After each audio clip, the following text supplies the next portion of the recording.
Slammy, Ego, Slammy, Ego, Slammy, hey, you already know what's up.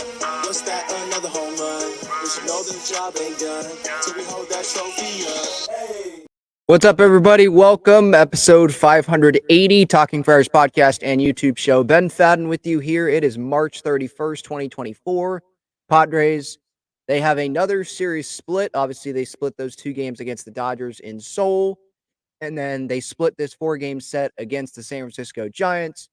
They win the first game, lose the two middle games, and then win today. What an offensive performance today by our Padres. A ton of runs in those first three innings. 12 runs in those first three innings from the Padres today? 5 in the first, 4 in the second, and 3 in the third. One more in the eighth. Home runs from Luis Campusano and Ha-Seong Kim. A lot of hits. Good days, encouraging days. I mean, some guys that we needed to have a good day, like Manny Machado, has a good day. So that was good to see.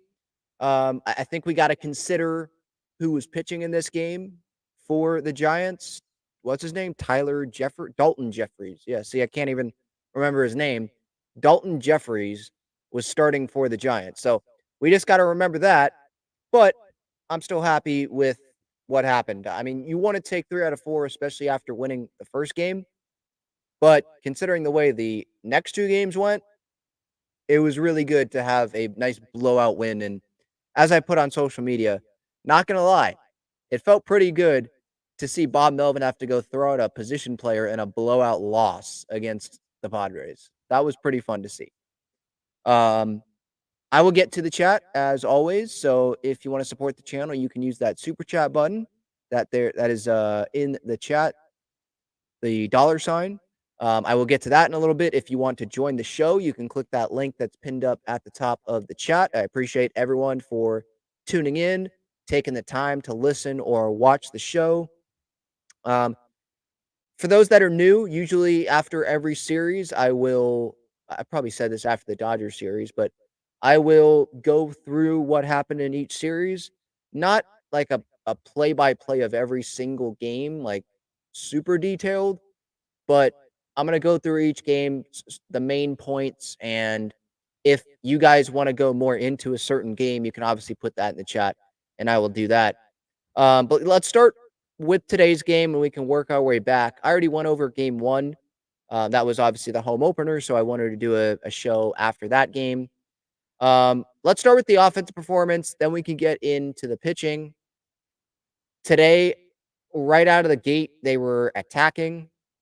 Yesterday with Jordan Hicks, I thought that it was good for the Padres to really tire Jordan Hicks down, and that didn't really happen.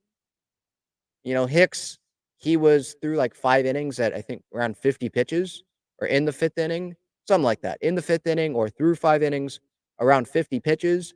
So I just didn't think it was good enough. Especially when it's not like he was pumping fastballs. Here with Jeffries, I mean, this is what the Padres needed to do. Like I said, especially after losing those 2 middle games, jump on them.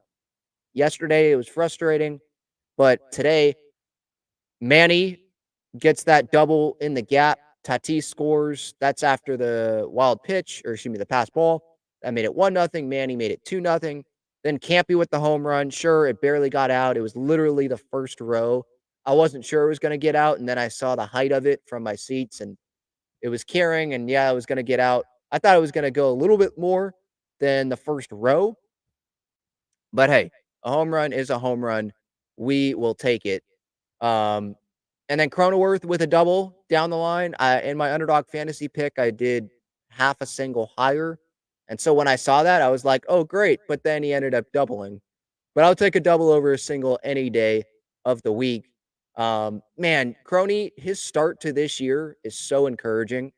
And I know I talked about this on the pregame thoughts today, but for those that weren't watching that, where he's at in this lineup sets him up for so much success. Because you got Bogarts and Tatis. What pitchers want to pitch to those guys with how much talent that they have, right? And then you got Manny behind him. Now, Manny, a little bit of a slow start. Small sample size, obviously, but a slow start going into today's game. but it's still Manny Machado. And Ha-Seong Kim keeps getting better offensively every year. So that's a lot of talent right there. And then so Cronenworth, you put him right in between.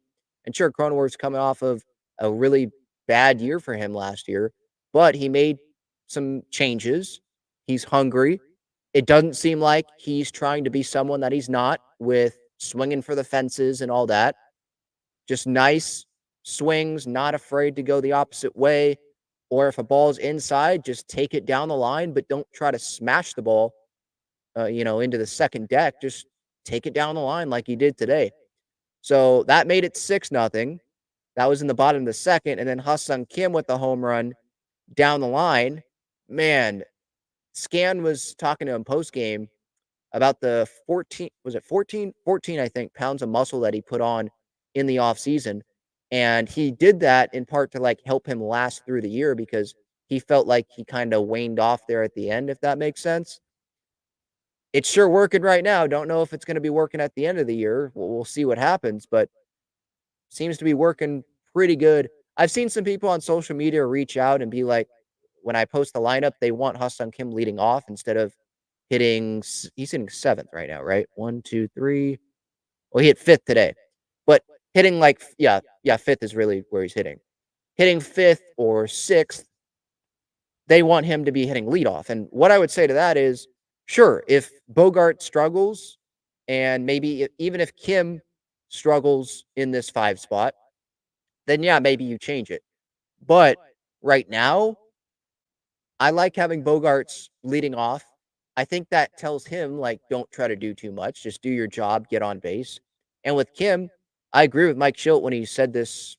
I want to, maybe it was during Soul Series, or it was spring training. I forget when he said it, but he was saying how Kim, like, they like his bat to ball skills. And I agree with that. I'm not sure that Kim is going to, hit a bunch of 3-run home runs this year like he did today, but let's say they have guys on base, which is the plan in front of Ha-Seong Kim. When you've got Bogarts, Tatis, and Cronenworth and Manny, someone's on base, someone hopefully is in scoring position, and you have Ha-Seong Kim come up and just do what the situation calls for. You know, I think Manny has said this in the past, and I like the quote. I'm paraphrasing, not saying exactly, but the scoreboard's going to tell you. He probably learned this from Buck Showalter, but the scoreboard will tell you everything. The scoreboard will tell you how to play the game. Look at the scoreboard. What does the situation call for? And I think Ha-Seong Kim is one of those guys that I want up at the plate. When the situation calls for something. He's not going to hit a home run every time, but they don't need to. Like Jackson Merrill is another one of those guys. I know he's hitting ninth. I love him hitting ninth, by the way, right now. It's working. You can turn it over to the top of the order. There, I think it's not like he has to do too much. Sure, he has a high standard, but he can just stay within himself. I like this order. I think that this is the order the Padres should be going with. Every day is extreme. Higgy's got to get in there to catch at some point. Azokar is going to get in there. Wade's going to be in there. Rosario is going to be in there. But Paulie and Wade are both lefties. So I would go with Paulie over Wade. Like, I want to see Paulie get this opportunity. So when Manny goes and plays third, let's see if Paulie can be the DH every day. Because I'm sorry, but I don't think Tyler Wade is going to be the DH every day when Manny's at third base. Or if he is, I don't think that's the best thing for the Padres. I think that they're going to want some more consistent offense there. And I don't think Tyler Wade can provide that every day, especially as a DH. I know you got to work with what your roster is, but I would rather have Graham Pauly work out. I'd rather see him, like, give him the opportunity to work well offensively at the plate, and then he can be the DH, than play Tyler Wade because, he's playing well. I get that. You're trying to win games, but I think Pauly's proving right here, sure, very small sample size, but I think he can help you win games as well. So here was the lineup today. I like this lineup. Let me know your thoughts. Bogarts, Tatis, Cronenworth, Machado, Kim, Profar, Camposano, Pauly, and Merrill. I like it. I'd probably switch. Maybe I'd have Profar down a little bit and have Campy right after. Well, if I put Campy after Kim, that gives the other team a lane there of 3 straight righties with Manny, Kim, and Campy. Maybe if Paulie continues to hit well, you put Paulie in front of Campy and you have Profar, like Paulie and Profar switch spots. You have Profar hit 8 with Paulie hitting, what would that be, 6th? Yeah, 6th, maybe. But I like the way at the top is set up. I like Merrill hitting 9th at this point. Maybe you want Merrill to have more at bats at some point if he can like prove, let's say we're a couple months in, and he's one of the Padres' best hitters. Maybe you put him in the leadoff spot, let's say, and you just have Bogarts and Kim behind the trio of Tatis, Cronenworth, Manny. But right now, I mean, I like having Merrill hit 9th. I think it's great. And then pitching wise today, Michael King got the start, 4 innings of work, 2 earned runs, 6 strikeouts, a home run that he allowed, 7 walks.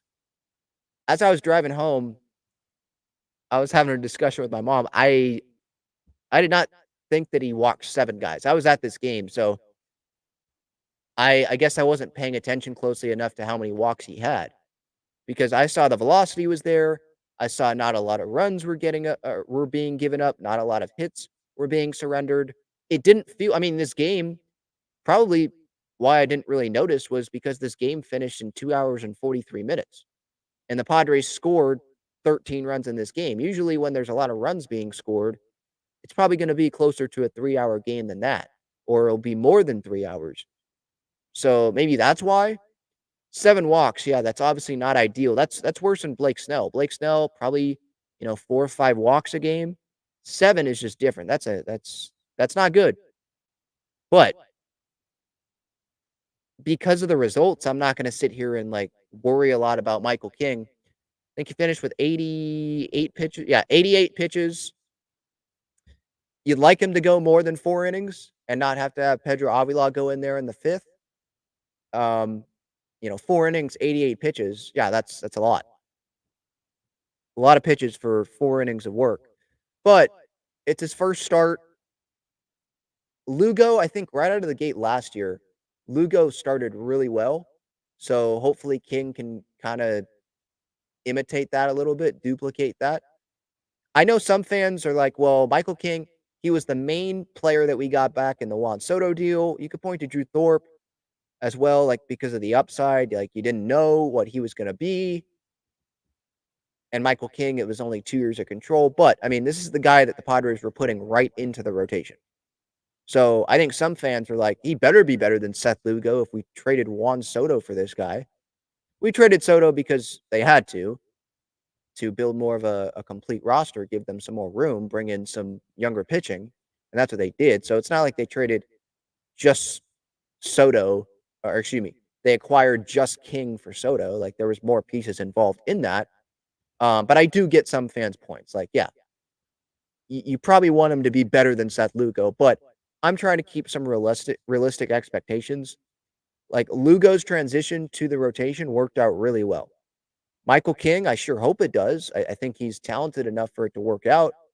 But I personally, with Michael, especially with the Cease edition, and let's say Musgrove can turn it around, Darvish pitches fine, or pitches well, not just fine. If King can be like Seth Lugo as the 4th starter in this rotation, I would be fine with that personally. And then you put him in the bullpen. Hopefully, fingers crossed, the Padres make the postseason. That makes your bullpen better. So, I mean, that's what I would sign up for. Maybe I probably should want King to be a little bit better than Lugo, and you don't want him to go on the IL. But I mean, Lugo, didn't he, at least we thought going into last year, he had some inning limits. Now, Lugo was the same thing as King. Like, he didn't care about the inning limits. He just wanted to go. And if there's an inning limit, then we'll get there when we get there. But I'm a starter.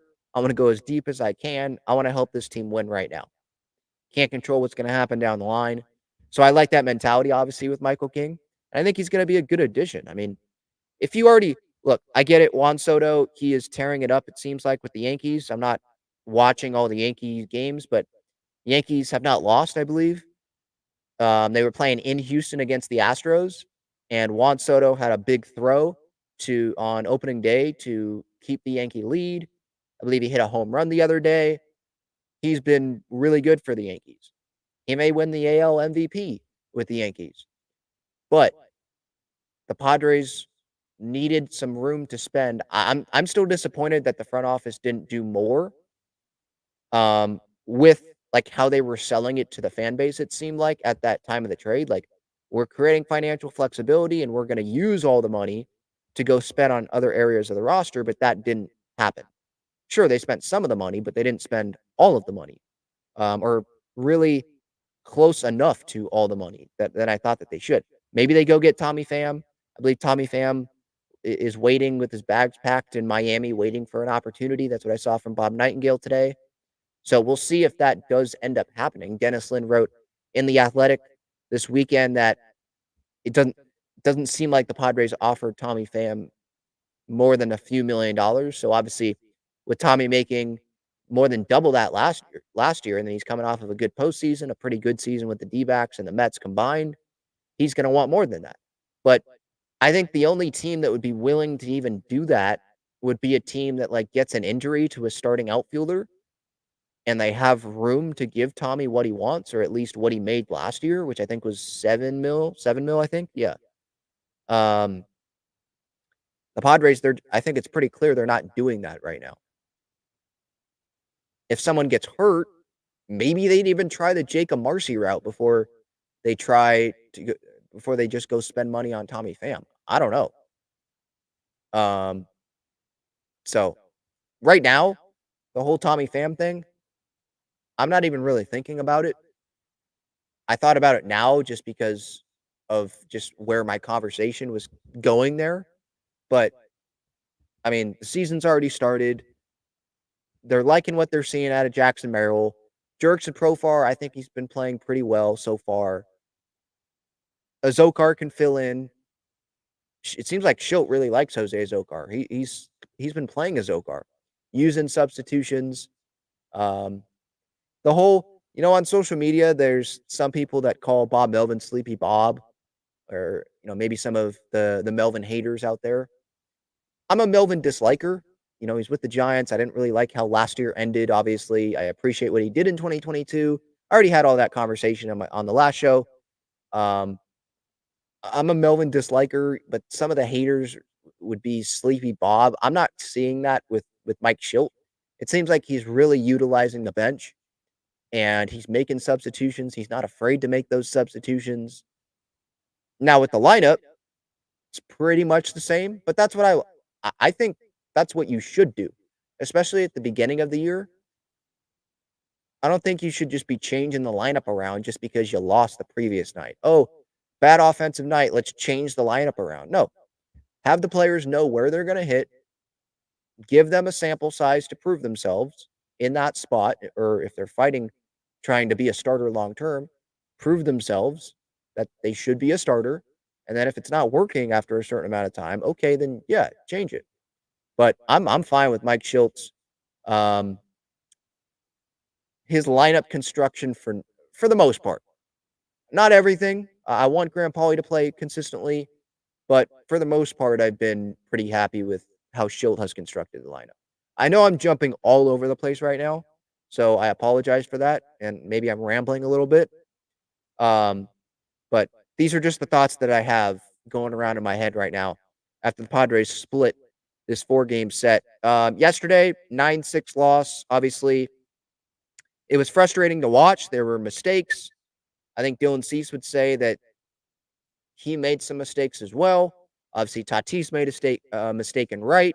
That was after a Cease walk, so you compound that. Now there's runners, I think, on second and third. Sack fly, scores a run instead of not having that run scored because that runner shouldn't have even been on base if you take away the walk, or the runner would have been on first if you take away the Tatis error, I believe, because I think he was on first when that happened. Little things like that. And then Tom Cosgrove, his ERA is 27, and he's going to be working his way back all year from that. 6 earned runs that he allowed. That just wasn't his night. He blew up. And then the offense. I mean, I was going to get to this a little bit later, but like, what have we learned here What did we take away from this 4-game set against the Giants? It's kind of like the same as the Dodgers series. I mean, there was inconsistency. We were really encouraged, felt like we were on the top of the world after the Thursday win, the home opener. And then Friday, Saturday,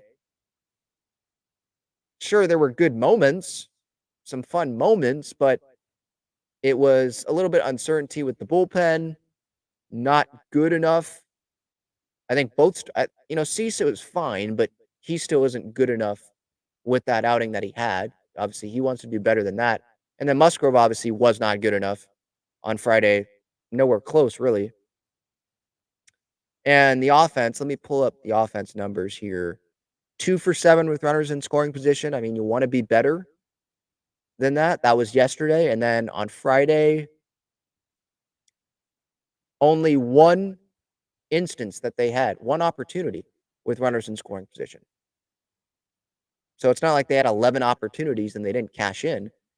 They just couldn't even get runners in scoring position. So that was obviously a big problem.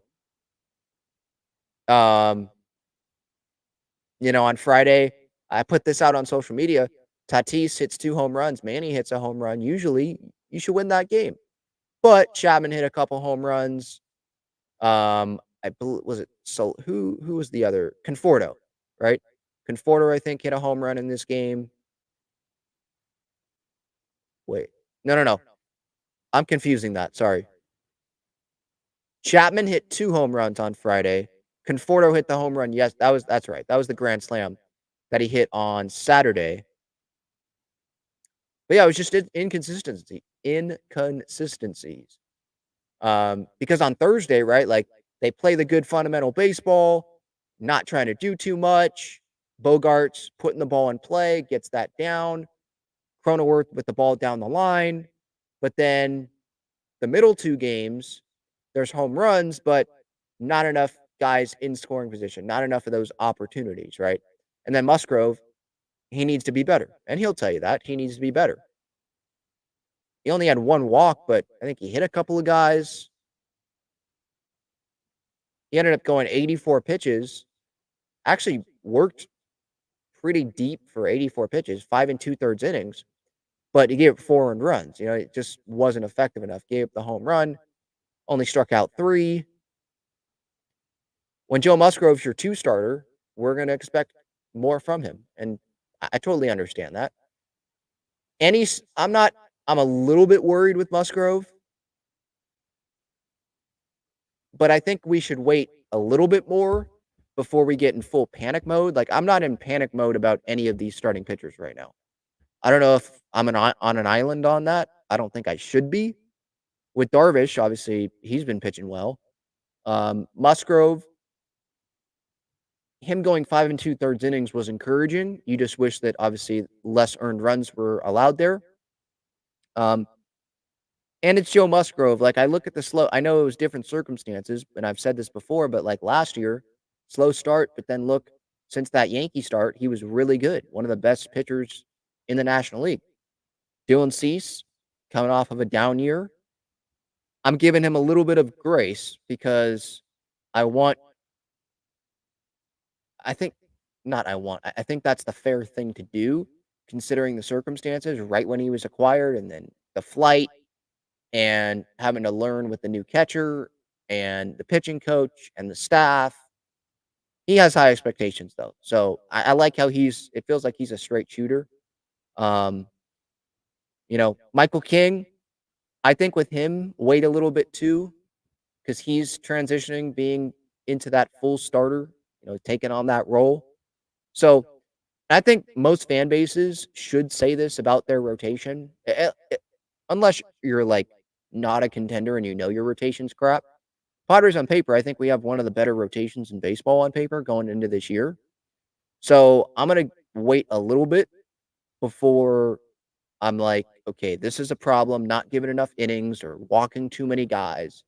Michael King, I don't think he's going to walk 7 guys every time out. Like, that is just nuts how many guys that he walked. And then offensively, it reminds me of 2023 with the inconsistency. Today I was even thinking about it, how first 3 innings they scored 12 runs. I shouldn't be complaining about the second half of the game. But then the second half of the game, they don't do a whole lot, right? So it's inconsistency there, like within the game, and then in the series as well. Encouraging game one, home runs in game two, but not a lot else. Was it game? Yeah, I think it was game two of this series where it was like 0 for 1 with runners in scoring position. There just wasn't enough opportunities there. You're not going to be able to win a lot of baseball games if you're just homering because you're probably hitting a lot of solo home runs, not multi run home runs, you know? So this next series against the Cardinals, and as this season progresses, we want those um, opportunities to come through with runners in scoring position. We want those to be increasing, and don't be giving up those free passes. Right, Dylan Cease on Saturday that hurt him a little bit, and then Michael King that hurt him today. Not like with the amount of runs that he gave up, but with how he just wasn't able to go long. I know it's his first start, but you want him to go more than 4 innings when you're throwing almost 90 pitches, right? So, any thoughts? Feel free to put them in the chat if you want to join the show. You can click that link pinned up at the top of the chat. Those are just some of my main takeaways from this series. Merrill, I've been impressed with, obviously. Bogarts, I thought, last year, really good start to the year, and it's continuing. Cronenworth, really impressed by. Not that surprised with, though, to be honest, with some of the changes. And we knew he was going to be motivated in the spot that he's at in the order. Not super surprised. Camposano, I do want to bring this up from Darnay Tripp. He put this out on Twitter today of how Campy's done so far this year. Camposano in 5 games hitting 391, 9 hits, 2 doubles, a home run, 4 runs scored. He struck out once so far in 5 games. If I remember correctly, Campy did strike out a pretty good amount last year. And last year was the most games that he's played at the big league level, and he still got hurt, right? So with Campy, I mean, if that's someone that you can hit 7th in the order and he's going to perform like that offensively, that's pretty good because guys are probably going to be on in front of him. And if not, well, he can get on. And after him, let's say it's Paulie and Merrill. Who knows how they're going to do as we progress in this season, but that especially at the top of the orders heading well. I mean, there could be few holes when things are going well for this Padres team. I just think that there's a lot of Padres fans that are questioning like the consistency of this lineup. How consistent are they going to be? And if they're not going to be consistent, then that could be a problem because how shaky is the rotation going to be? And more so like the bullpen. The bullpen, I think there's question marks there right now with this bullpen. How consistent are they going to be? Is Mike Schilt going to be able to find him and Niebla? Are they going to be able to find those 3, 4 relievers that they can consistently rely upon? I think Suarez is one. I think that Tom Cosgrove, despite yesterday, I think that can be one. I think Wandy Peralta can be another. And then it's really about is that guy Yuki Matsui? Who is that other guy there in this bullpen? But I see John is here and wants to join the show. What's up, John? What'd you think of this series so far? It was so good that I decided to come down to San Diego and see it for myself. It Okay. was, yeah. But alas, we split the series. It is what it is. Yeah, a lot of inconsistencies that I wanted to definitely talk about for sure. But it is good to be back. I'll tell you that much. It is fun to be back in baseball. I gotta say, just biggest takeaway: baseball is back, and it's wonderful. I gotta say. But yeah, no, I think I'm pleasantly surprised by some people. I think with Cronenworth especially, I'm definitely surprised by. Camposano is great. I mean, Higashioka can't really hit at all, and I mean that bullpen is scarier than I thought it would be. I think that, in my opinion, I think there seems to be a little rust every once in a while, and obviously Tom Grosgrove, they should have pulled him after that first home run, but Yeah. alas, it is what it is. It's only the first series of the entire season, so can't really chalk it up to the entire season being just this moment, I guess. Right. Yeah. I think it's really kind of like opening day where I think a lot of fans, like, we get so excited, obviously, because it's opening day, and then we overreact to that one game, and it's like, well, we got 161 more to go. I think on this Sunday, we got a lot of fan bases probably doing that same thing. And Mm, social media, that's what it's for. I get it. Um, but yeah, I feel like, I mean, but what are we gonna do at the same time? Like, what am I supposed to do? Sit here and be like, well, who cares? Let's just talk about this again in June. Um, I have thoughts on this series now. At the same time, obviously, I'm going to say like it's early. I know fans don't like when people say that, like people who have microphones talking about the Padres. Don't say it's early. Look what happened last year. yeah, But sure. I think that we do have to remember that, and obviously, we know the Padres. If there's anyone that's remembering that, it's them because they've been in it every year, obviously. Like, it's their jobs to not overreact to any single game. But, like, there's positives and there's negatives. If there's something that we could really be worried about long term, I think it's probably like the DH situation. Yeah.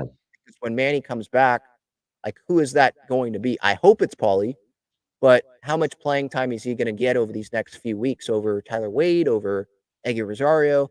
I just don't know. I've been encouraged. Like, I was encouraged by what I saw from Graham Pauley, but, like, how many is he going to get those opportunities, to be there consistently? And then just the bullpen, the there's gonna be a lot of high leverage spots, I feel like, this season. It's not like it's a long season. It's not like they're gonna be blowing out teams or they're gonna be down 9-1 or whatever that score was the other day, Hmm. and it's gonna feel like the game's over, and then, oh, they come back, hit a home run, and now it's a three-run game again. Like, that game was a blowout. We're not gonna see that. I don't think there's gonna be a lot of series where it's gonna be multiple games in a series or blowouts, and then we're kinda sitting here not getting too much from the bullpen. So I just wonder what's happening with or what's gonna happen with the high leverage situations. What I meant by, like, not getting anything from the bullpen was, like, not getting clarity really on what guys are we really confident in. I mean, like, Cosgrove had a bad outing, but if I'm gonna look at the bigger sample size, we know what he did last year, and I like having Tom Cosgrove as a weapon, and I don't think that's who he is. And Yuki Matsui, on the other hand, pitches well, inning and two-thirds the other day, but I don't know, like, is that going to be something that we're gonna see consistently? Like, is he gonna get 4 plus outs? Um, I just don't know. Yeah, and I mean, we really don't know, honestly, until these games happen. I mean, it wasn't until August is that we knew that one Padres and one-run games absolutely are atrocious, especially in extra inning games and stuff like that. So I think that's going to be really a real test of whether or not this team is different than last year. Are they able to make those like one-run games? Are they able to say strike back like they did in say the first game of the series? Or if they are able to, yeah, I guess just win those clutch moments, and even on that, just like having our big guys just do something in those clutch moments. I mean, I'm very happy to see that Xander Bogaerts is kind of coming back into form in some way. And again, Jake Cronenworth is doing well, and Luis Camposano is hitting as well. And there is signs of improvement for sure, but on the and there are some things that we just don't know fully yet. I think the Cardinal series will definitely be another test for sure, and especially going, I think, on the road trips as well. I mean, I know the Padres are much better on the road than they are at home, so there obviously is a difference in there. But again, early season, I mean, Manny Machado is only batting 237 right now, so we all know this is very, very early on in the season to start making some serious judgments about the rest of the season.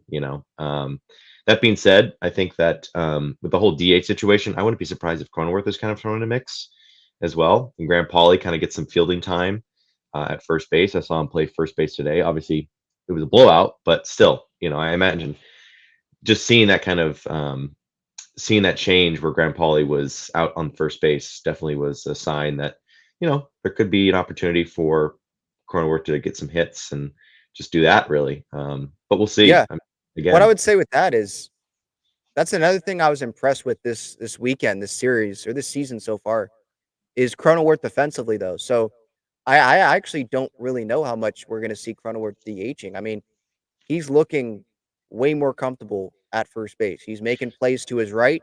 He's going down, um, not down the line, but towards the dugout, towards the side rail, making catches.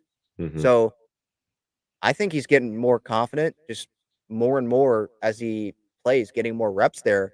With Paulie, what I'm reading is Padre official. I think Dennis Lin put this out that Padre officials they don't really think that Paulie is great defensively, really anywhere. Maybe that's No. what scouts thought. So I think more Paulie is like primed for DH when Manny goes. I'm just waiting for. I mean, it's nothing on like Mike Schilt right now, really. Although I would have liked Paulie to play more like before today, before he hit the home run yesterday. Yeah. But it's more like we just got to wait for the calendar to get to the end of April and see how many games did Paulie get. Where is Manny at throwing wise? Is he good to go? And then I guess did the Padres make an addition as well? Because I guess Tommy Pham could do that too if they acquire someone like that, or Brandon Belt. He's still out there as well. Yeah. So yeah, well, I guess it also is on okay if Paulie does get the reps, and is he going to take advantage of those at bats or not, and then get sent down and that maybe that makes room for one of those vets for a few $1,000,000 if literally that's the only thing that they're getting out there on the market, and they don't want to wait till the trade deadline to be essentially an acquisition at the deadline for a team just costing money.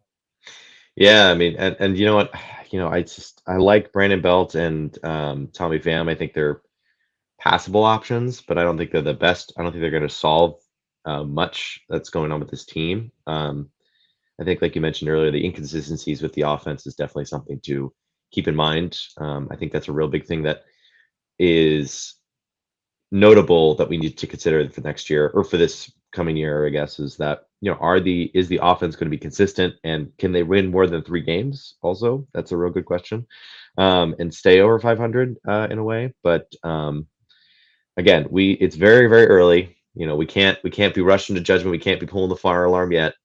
But that being said, I mean these wins now do matter, and it is very very crucial that the Padres kind of stay on this consistency and keep the vibes good, keep it light, and let these young guys see if they can actually make the big jump. I guess I would say, especially for Merrill's sake. I'm glad that he's kind of coming into it, but and got his first RBI today. But hey, be nice to see some more consistency with the bat. So it's a long stretch. It's a long, long-winded season, and it's just beginning. And I just am so thrilled, honestly. Yeah, yeah, for sure. Me too. All right, John, thanks so much, man. Have a good one. Glad that you got to experience Padre baseball in San Diego. The crowd was actually, I mean, it didn't look like there was a lot of people there today, and I understand that with the rain, but the announced attendance, I don't know if this is the Padres announcing like how many tickets were sold or how many actually showed up to the ballpark. Because I know some teams, if the attendance isn't great, they'll announce how many tickets were sold, not how many people actually went. But it said today that just under 3,400, or excuse me, 34,500, 34,499 was the attendance today. Which, if that's actually how many people were in the ballpark, it sure didn't seem like that. But again, I understand with, it was pouring this morning. It was absolutely pouring this morning at my house, but it cleared up. And when I was there, it was good. It did not rain. Maybe I got like one sprinkle, but it was good from there. Um, but the crowd on Thursday looked amazing when I was watching that. On Friday, looked amazing. I think on Friday, it was the third, correct me if I'm wrong, if anyone knows, but I think it was the third largest Petco Park crowd other than home openers or like opening days, right? In Petco Park history. And I think the other two games were against the Dodgers. And Gallagher Square, I mean, it seems like there's more room. So there's more tickets obviously being able to be sold, which is part of the reason why I would assume the Padres changed Gallagher Square like that. But they also paid $20 million to do it. So, it might take a little bit to get that back. I wonder how much the Padres make in ticket sales in a year. Like, is that available? I wonder if that's available because what does that mean, payroll wise? Also, another question that I have, and this isn't related to this Padres Giants series, but like for the new TV deal that was announced on Wednesday night, like right before opening day, the home opener, the new TV deal, uh, is it a deal? Are we even describing it correctly? Like, how much are the Padres getting? Are they getting money from Cox? Are they getting money from AT&T, DirecTV? Are they getting money from, I think it's on Fubo? Are they getting money from that? We know they're getting money from Padres TV, but how much money are they getting from that? You know? So I guess that's a question because you have other teams in baseball that have their long-term TV deals in place and they're getting a lot of money, but you got the Padres here on like a 1-year thing, it seems like, and they announce it. I think Major League Baseball was working with the Padres on this, but they announce it like minutes before midnight, like the day of the home opener. So it seemed like it took a while to lock down what channels were going to be broadcasting these games. So we'll see. What I would say though is for those that have Padres TV, they'd know for that Fox game on Saturday, that was cool. Not having to log into Fox, but being able to watch it on Padres TV, just logging on to MLB TV and being able to watch the Fox broadcast, even though it wasn't Padres TV, it wasn't Don and Mud, but being able to just put the national broadcast in that same spot. What a concept. Instead of having to go to foxsports.com or whatever, I could just go to MLB TV and watch it for, with Padres TV. So that was cool. I don't know if that's going to be the case for like Sunday Night Baseball or if games are going to be like playoff games. I doubt that will be the case, but that would be awesome if all 162 games were in that one spot, regardless of what channel they were on. I don't think that's going to be the case.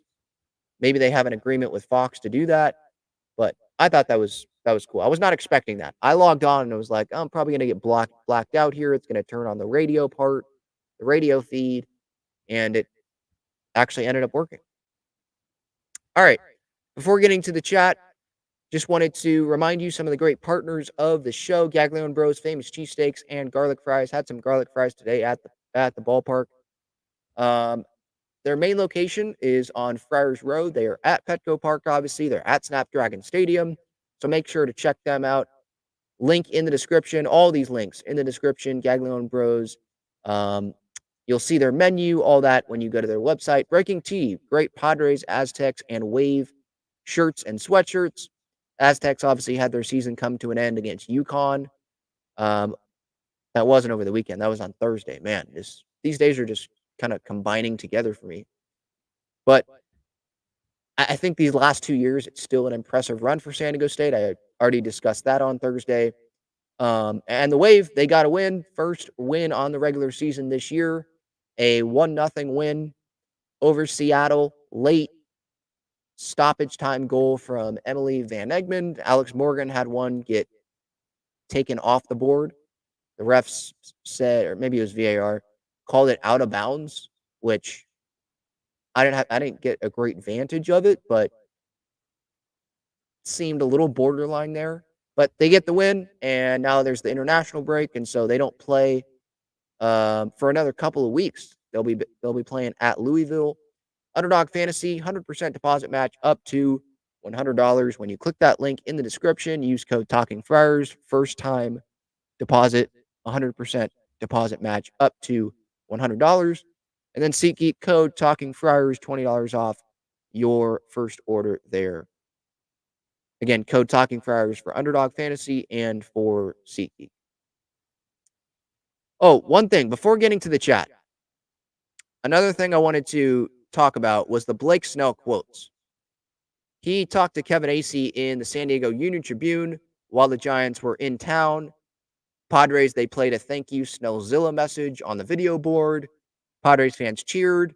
Some Padres fans booed when Bob Melvin was announced, and I already gave my thoughts on that. With Snell, I don't really understand why you boo Blake Snell. He was never going to come back to the Padres. He just won his second Cy Young. If you're him, you're not from San Diego like someone like Joe Musgrove, for example.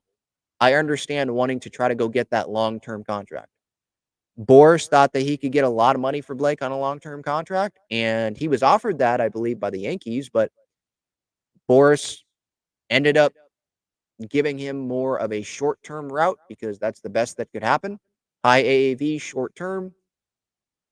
I would have still taken that shot as well if I was in Blake Snell's shoes coming off of a second Cy Young. I don't think that you boo Blake Snell. You know, he had that Don and Mud connection. He pitched really well for the Padres last year. He wasn't the reason why the Padres missed the postseason. You know, so I'm glad that he still feels the appreciation from Padres fans. Snell said, I lived here 3 years. I loved every bit of it. At the beginning of the offseason, I wanted to be here the rest of my career. We were sad that we had to go elsewhere, whatever that was, wherever that was. But at the same time, excited for an opportunity for a team that really wants me and wants to invest in me. That meant a lot to me. All right, a couple things there. He wanted to be here the rest of his career. Do I believe that? I'd like to. It seemed like he did like being in San Diego, and he liked his teammates. He loved the Don and Mud interviews. I don't know if that's continuing with the TV crew there in the Bay Area with Kuiper. I think that's his name, Dwayne Kuiper, and Mike Krukow. That's a pretty fun broadcast to listen to. I sometimes watch those Giants games that the Padres aren't playing. And that's fun. So maybe that continues there, but it seemed like he really did genuinely love San Diego and love the love that he was getting from fans, and fans loved him back, obviously. So I'd like to believe that he actually is telling the truth. I know that sometimes players do say that, and it's easy to say when you've already signed for a lot of money somewhere else and you just want the fans to not hate you. So you're just going to say that. With Snell, I do believe that.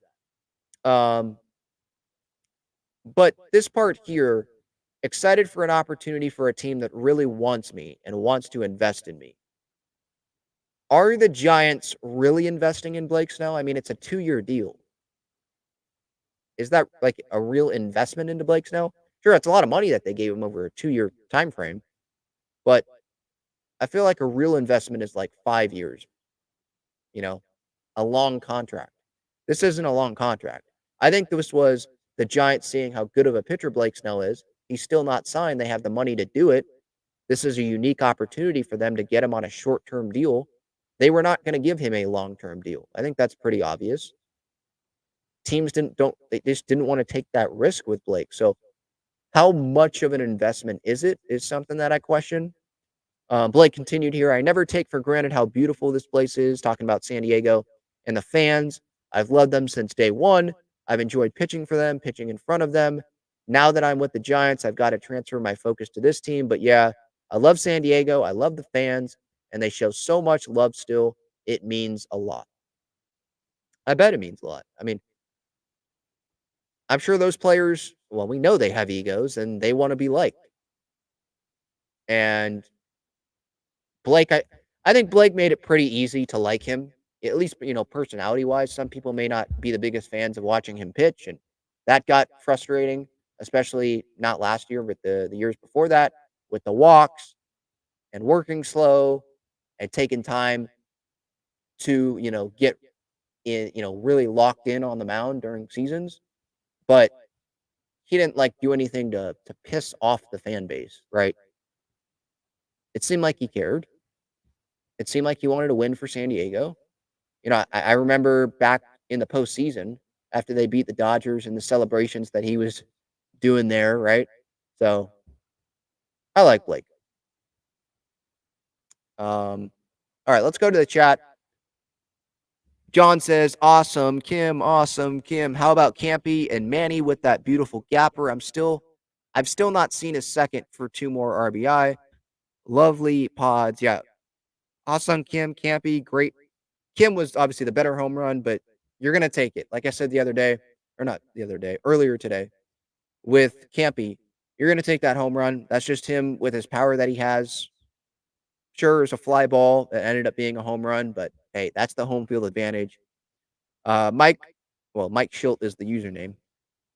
Says, hopefully Waldron has a quality start tomorrow. Yeah, I sure hope so. Facing off against the St. Louis Cardinals, who are playing Sunday Night Baseball right now against the Dodgers. How is that going, by the way? Let's see.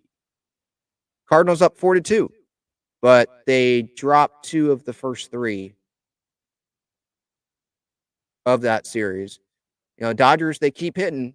The Cardinals, they've got talent, but it's going to be interesting to see where the Cardinals finish in that NL Central. Where do they finish just in the National League in general? I mean, they went out early and got a lot of veteran starting pitching. And I mean, when you're a vet, you're probably going to have some time on the IL. So how do they adjust to that? How do they adapt to that? Does their bullpen get overtaxed from that? And I think there's a lot on Arenado. There's a lot on I think Gorman is hitting third for them. I think that's what the lineup at least was on opening day.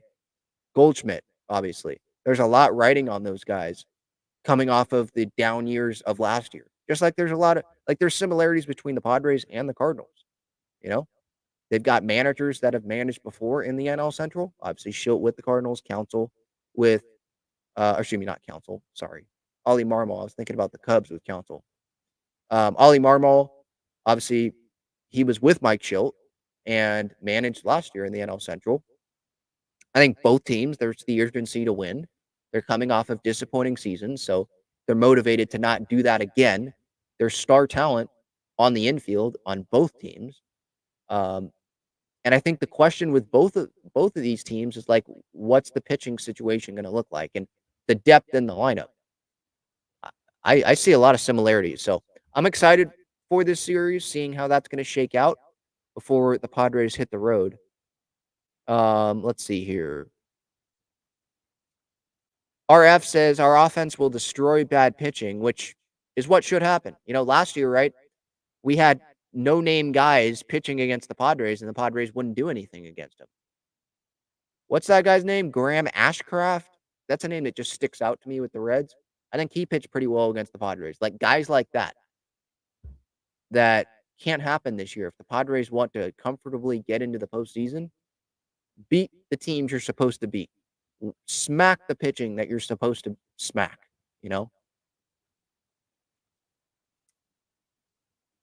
JD's third says we're a 500 team in 2024. What else is new? Feels like a repeat of last season.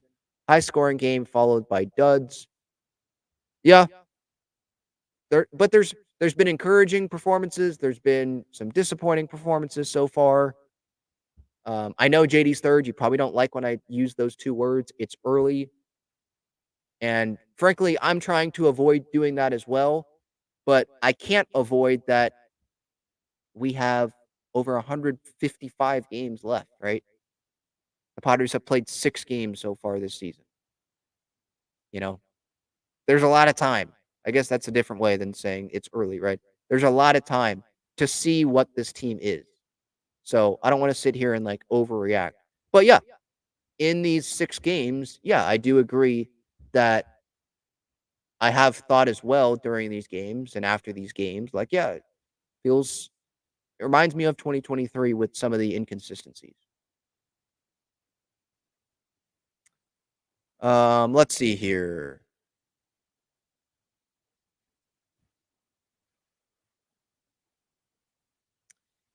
We kind of traded Soto for Cease, Victron. Kind of.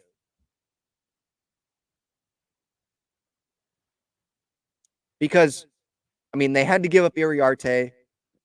They had to give up, who was the other guy? Iriarte, Thorpe. They had to give up some talent they didn't want to give up to get Cease, right? And with Soto, for me, that was we have this great talent. We know we're not going to keep him. So here we go. We'll give you this to get this pitching back. So really, it was okay, yeah, we'll give you Soto, whatever.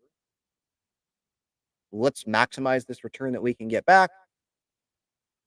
And it so happened that it helped them land Dylan Cease. But I think that's too simple to say we just traded Soto for Cease. They gave up more than that. Some guys probably will end up pitching pretty well.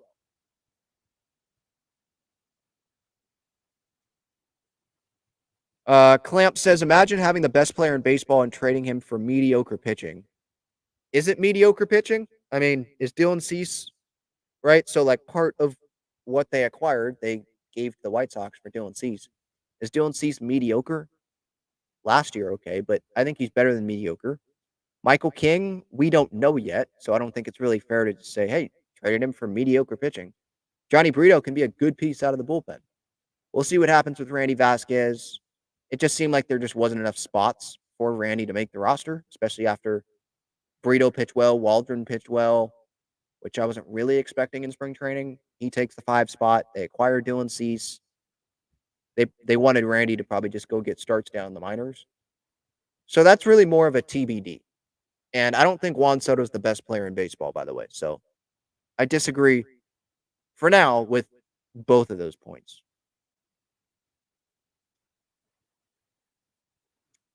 Victron asks, is Profar really the answer to left field? I mean, that's the Padres' answer right now.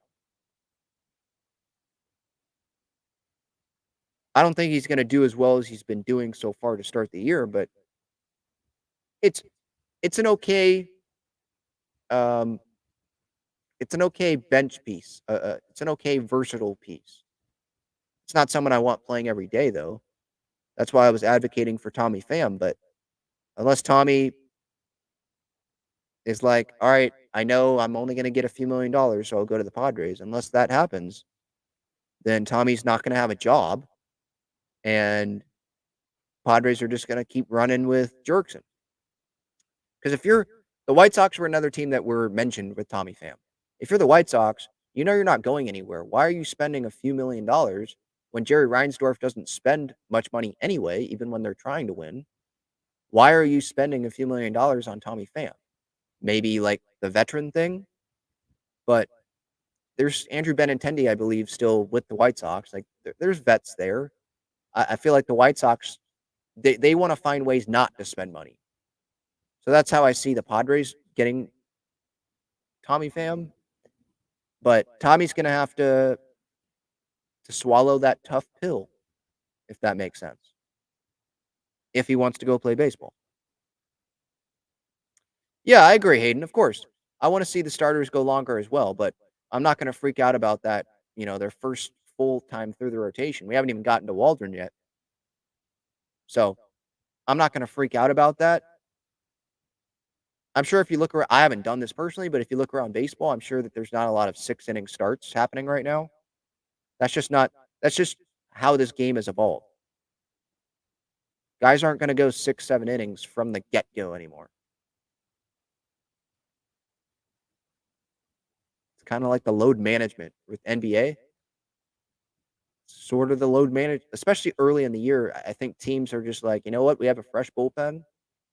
Let's just ride the bullpen to start the year to get these guys, try to keep these guys healthy, less innings on their arm early in the year so that they can go late.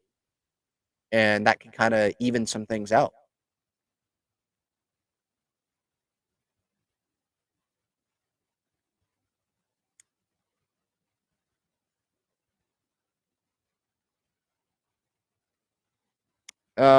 Continuing to go through the chat here.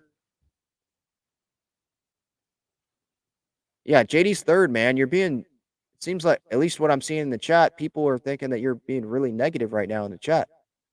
And I understand, like, that's probably your personality, but come on, man. It's not like they're 0-7 or 0-6. 3-3 is not the end of the world when 2 of those games were against the Dodgers. And with this Giants series, you won the Logan Webb game. You got guys that are making their first trip through the rotation.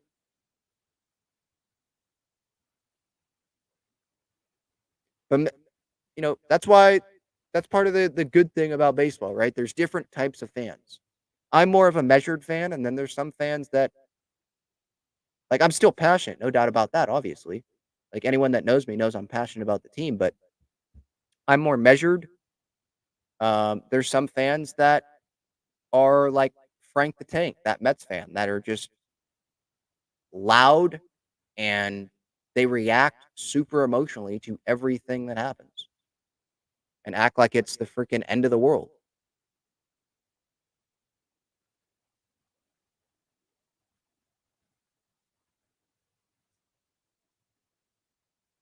Let's see here. Yeah, I agree with Devin. No one has won that Juan Soto trade yet. Yeah, Yankees are 4-0. Devin says, but will they be undefeated for the next 155 games? No. Yeah. I mean, the Yankees, if we know anything about the Yankees, they're going to have some injuries. They already have injuries. And they're going to go on a losing streak. And we're going to see Yankees fans freak out. So, yeah, if you're a Yankee fan, you're probably pretty excited about what you just saw this weekend. But it's a long season, everyone.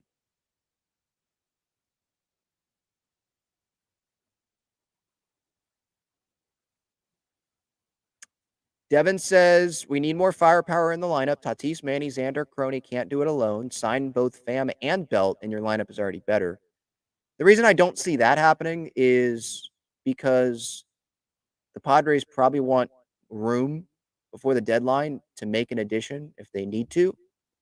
And they probably want room as well there, like, so that there's no dispute that, yeah, they're under the luxury tax. Because you don't want to, because I don't know how accurate the Fangraphs numbers are. I don't think it's not accurate, but is it right on the dollar?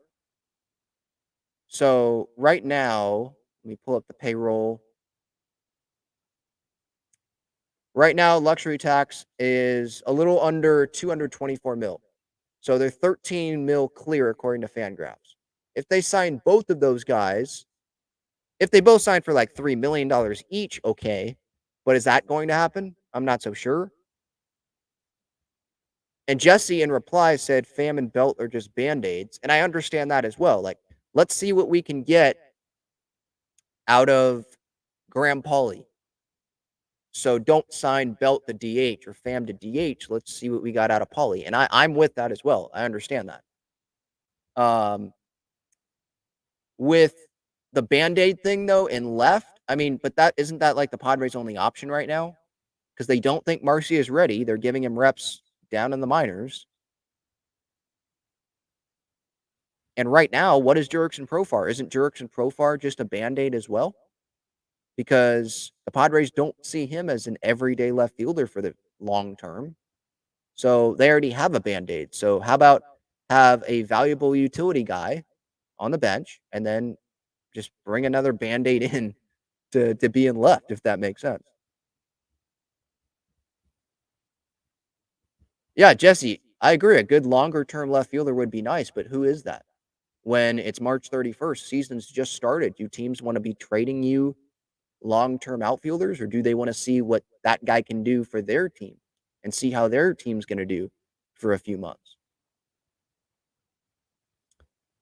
Johnny says, do you think Kim will get a long-term contract? That's a tough one. I don't. It seems like it's more of a possibility, like Merrill's transition to the outfield seems like it's working right now. Who knows what Marcy's going to be? You got Bogarts at second base. Feels like that's long term. Cronenworth feels like that's long term. Doesn't feel like he's going to get traded, unless if he has a good year and then the Padres trade him in the offseason. But I don't see Cronenworth going anywhere. Bogarts isn't going anywhere. Manny's not going anywhere. So, and DeVry is years away. Merrill, he could go back to short, but Ha-Sung Kim seems like he loves being in San Diego, doesn't want to leave. He could just go sign with the Giants and be with Jung-Hoo Lee like his best friend, but it seems like things sort of line up for a Kim extension. If like the Merrill transition works well, other guys are already locked up long term. There's that gap to getting to that next young shortstop, right? But and who knows? Maybe the Padres wait and they're interested in him in free agency and say, "Hey, come back to us, give us that opportunity." Because what if his market isn't that good and he has to end up signing like a 2-year deal? Maybe the Padres would be like, "Yeah, let's do that." I don't have a great feel on that right now. I know that's not a great answer to that question, but I thought in the offseason, definitely not. He's leaving. Enjoy this year. But then the Bogarts position change happened. Then Merrill goes to center field, and that's working out, seems like, as of now, pretty well. Do they just want to go with the 1-year free agent shortstop, whoever that may be in the offseason? Who would that be? Who would be short? Who would be at short? So you're going to move Bogarts to second base. He talked to the media when that happened about how he was pretty much like thinking like, yeah, if we're just going to do it down the road, let's just do it now. So I think he realizes this is probably a long-term thing. So I don't think they're just going to have Bogarts go to shortstop after playing a full year at second base. So this Kim thing could end up working out. I just don't know how much it's going to cost. Like, that's obviously a big question, right? All right, that's going to do it. Talking for Hours, episode 580. Hopefully, everybody enjoyed the show. Thank you, everyone that it was live here for participating in the chat. Thank you, John, for coming on the show. I appreciate that. You can follow me at Talking Friars. Subscribe to this channel for Padres and San Diego sports content. Have a great rest of your day. Enjoy the rest of your weekend. Padres Cardinals gets underway tomorrow. I'll be back with some content this week.